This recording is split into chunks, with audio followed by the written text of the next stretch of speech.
Disa javë më parë, deputeti i Partisë Socialiste, Erion Braçe, publikoi në rrjetet sociale një denoncim lidhur me projektin e ndërtimit në Kodrat pranë liçenit artificial të Farkës.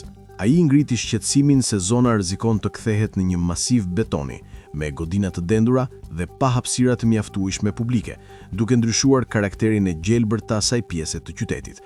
Reagimi i tij u konsiderua i pazakont, pasi vinte nga një përfaqësues i mazhorancës, i cili shprehu hapur kundërshtimin ndaj një projekti të tillë.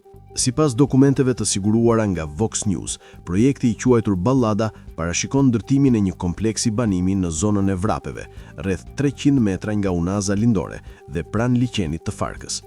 Kompleksi do të përfshijë 9 objekte, me 2 deri në 4 kate mbi tokë, si dhe një kat parkimi nën tokë.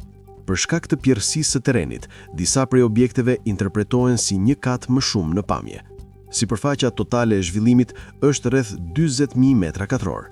Leja e ndërtimit është miratuar nga KKTU në shtator 2025 dhe mban firmën e kryeministrit Edi Rama, në cilësinë e kryetarit të këtij institucioni, si dhe të ministres e infrastrukturës dhe energjisë Belinda Balluku.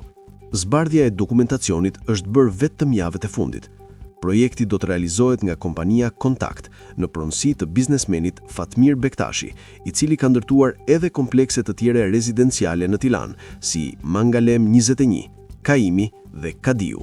Kritikat lidhen jo vetëm me ndikimin në mjedis, por edhe me mungesën e infrastrukturës në zonat ku janë ndërtuar projektet mëparshme, ku mira banor përballen me rrugë të amortizuara.